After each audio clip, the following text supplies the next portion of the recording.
Do, do, do, do, do, do, do. Dee, dee, dee, dee, dee. Hey, kia ora. Helen Brahms here, coming to you live from Sun City in Arizona, and my screen is doing weird things. I have a very sensitive mouse on my computer. If I move it the wrong way, everything goes in front of me. So, or if I'm on a website and I suddenly move my mouse, it takes me back to the previous page. I'm like, what? And I could be in the middle of filling a form and now I've got to start all over again. It's very distracting. I think I need to get it's just a Mac mouse to go with the Mac. And but I think I might have to get like the trackpad or something. I don't know. I'll figure it out. Just get used to it. That's okay. So welcome to a super fantastic sparkling tune-up Tuesday. It is a very beautiful morning here this morning. It's in the low 50s again this morning. We had a great walk. Wish we could have gone longer, but of course we've got to get back for time constraints and stuff. But we had a great walk this morning. It's nice and cool outside, and we're only getting up to 68 degrees today. Yay! And we survived the wind that came through last night. It was there are a couple of times where we rocked pretty badly, and I was sort of like a little like, okay, that doesn't feel good. And poor Zeffie, thunder and lightning, she doesn't have an issue with that at all. If it rolls the thunder, she's up on that dashboard looking out the window like, where is it? What's that noise? Where is it? This thing starts shaking in the wind, and she's like, what do I do? So we have to calm her down a little bit and give her lots of extra loving, but she comes through. I just keep telling her, it's okay. We're going to be okay. So yeah, got a little scary there at times. So today is Tune-Up Tuesday. And what tune-ups are you making today in your business, in your personal life, just in anything in general? What tweaks and changes are you make? Are you doing a major overhaul? As soon as I finish this, I have some work to go do for clients and to get all of that stuff out of the way today, get my to-do list done for that. I may even get my grocery order in today. I don't know what it is about getting my grocery order. I've got like 2 things I have to do this week. And for some reason, I keep putting off both of them. And I'm not sure why. It's sort of like, what's the big deal about it? Just go do it. And then my phone will ring. Or something else will happen that distracts me. And I'm like, what the heck is going on? But we'll figure it out. They will get done. But yeah, so I've got to make those little tweaks and changes to getting them into the process, getting them into the system so that, getting them on the calendar. If I get it on the calendar, it will get done. So that's my secret, is putting it on the calendar. But at times I resist putting it on the calendar. I'm like, why? They're like, ordering the groceries takes about 10 minutes because most of the stuff I go in, I just click on the buy again category and it brings up everything I've ordered and just go through, yep, I need that. And then I might have something on my list that's not on my buy again thing that I've ordered in the past. So now I've got to go look for it. So at most it takes about 10 minutes to place the order. And I even have my little timer here. I can put it on 10 minutes and be done with it. So I'm sort of like, what? Why?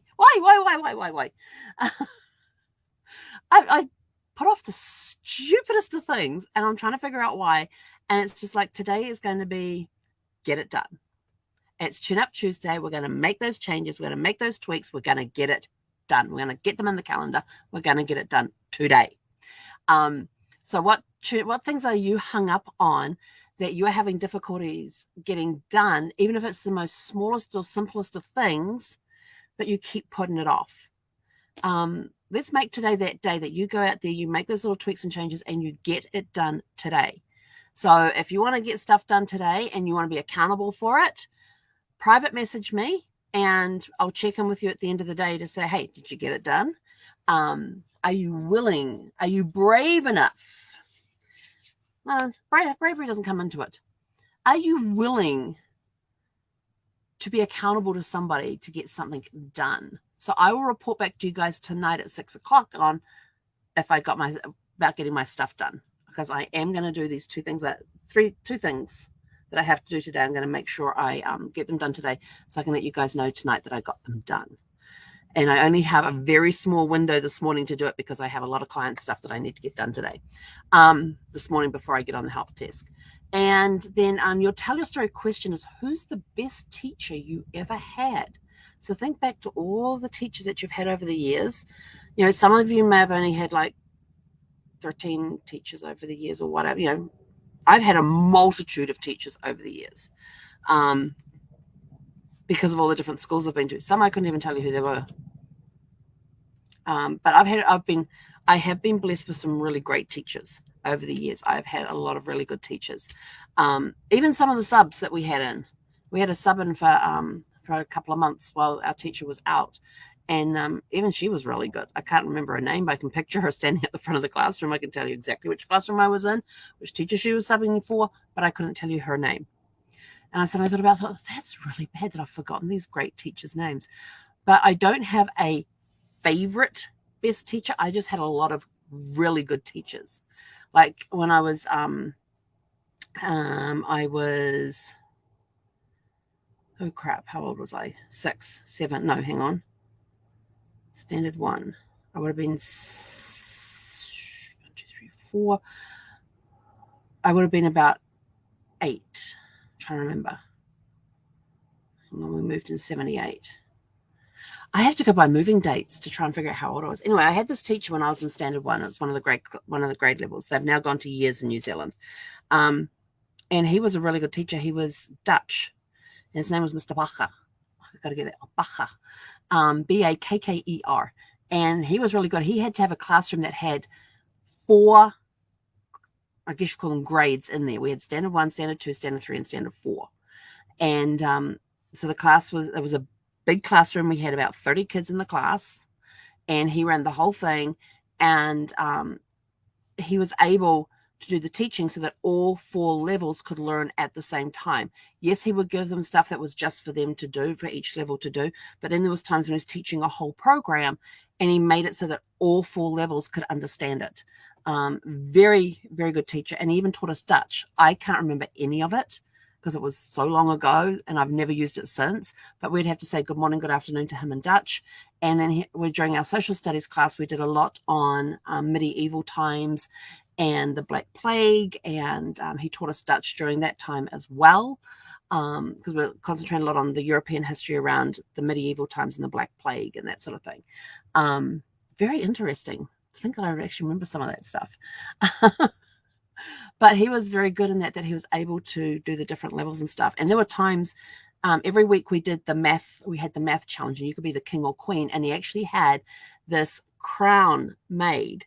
And it was all made out of cardboard and fabric, but it was really cool. And it had the white piece around them. If you think of the Queen's coronation crown with the purple material on the middle and the gold pieces that come up, it was a very elaborate looking crown. And I was like,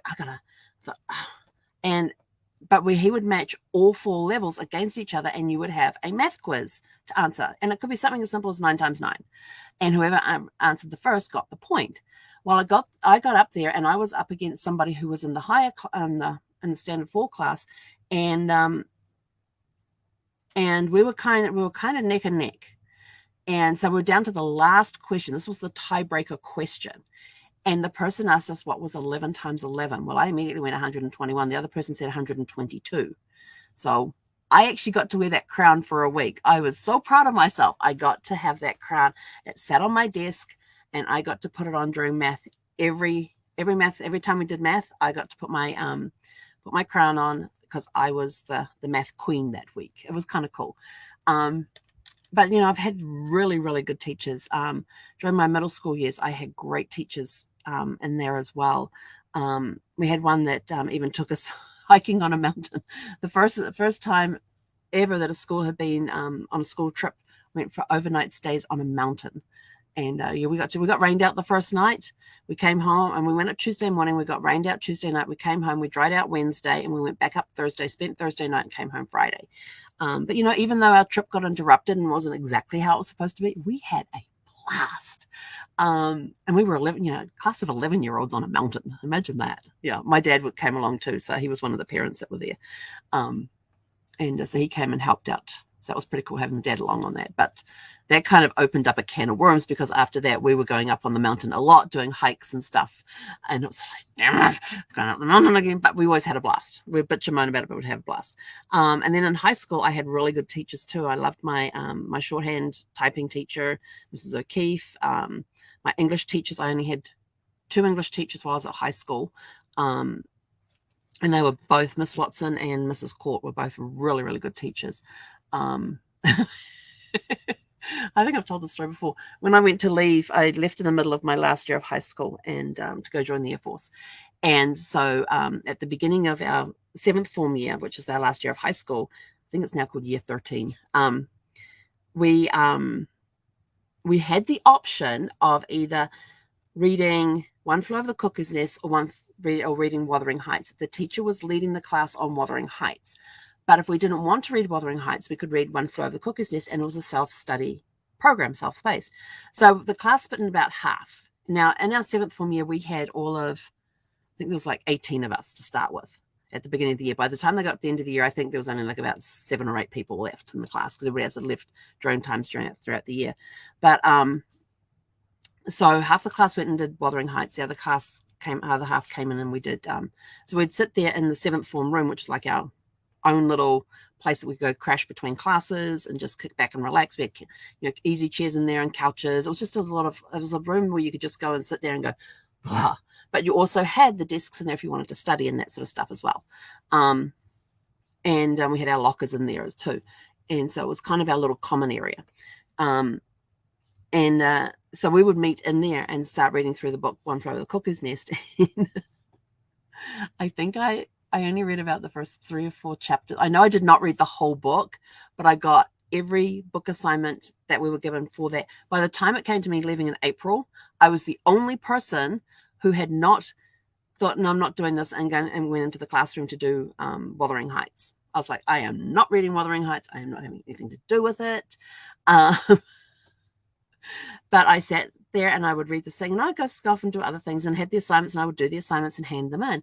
And so when I went to see Mrs. Court to get signed off for English, she says to me, she hands me back my papers and everything, and I had really good grades on that. And I said, oh, okay. So she said, and I'd answered everything correctly, which surprised me since I hadn't read the entire book. But her question to me was, can I keep your papers? And I went, why? And she said, because I want to use them as an example of how to answer the questions. And I'm sitting there thinking, it's complete BS. I just wrote down what I thought the answers would be because I hadn't even read the whole book. And I'm answering chapters, answering questions for chapters later on that I know I definitely did not read. And she wants to, and I said, sure. So, I don't know how long she kept those answers, how she used them, but she wanted to use them as examples on how to answer the questions for One Flew Over the Cuckoo's Nest. And I got out of there. I could not stop laughing. I thought, oh my gosh, I wonder if she realizes how much of the book I actually read.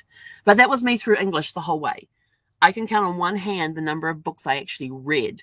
And we would have 3 to 4 books assigned to us a year in high school.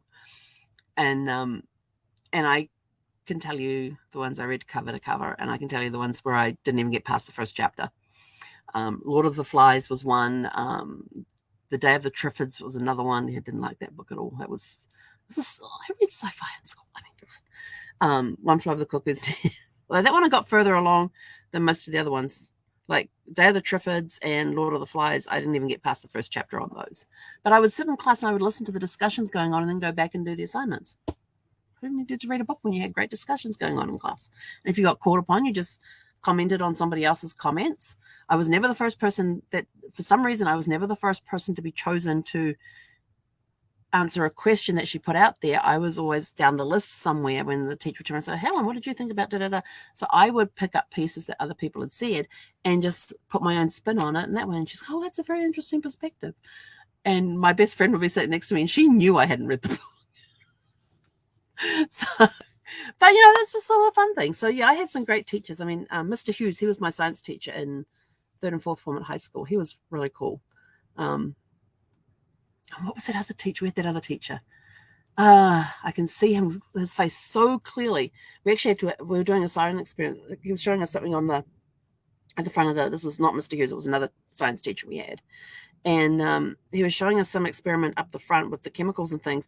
And then all of a sudden he goes, okay, I want everybody to immediately go right now and open all the windows and get outside.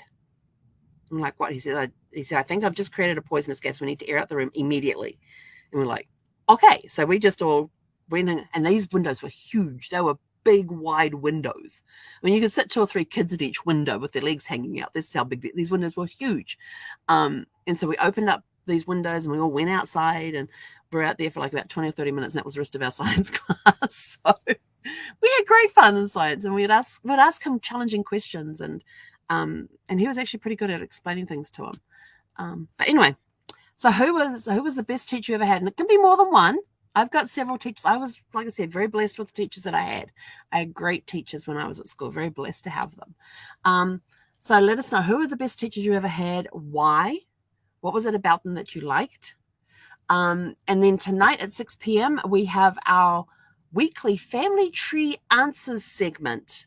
Yes, I finally came up with a name for it. So instead of we're having a weekly Family Tree Answers segment. So tune in tonight to see what question we are answering this evening that has been asked by one of you. And if you have your own question, just send it to us either by private message or drop it in the comments below. And your question could end up being on our weekly Family Tree Answers segment.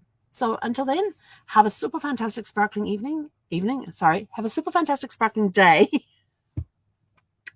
Don't know where my head is. And we will catch you guys at 6 p.m. this evening. Hey, Konera.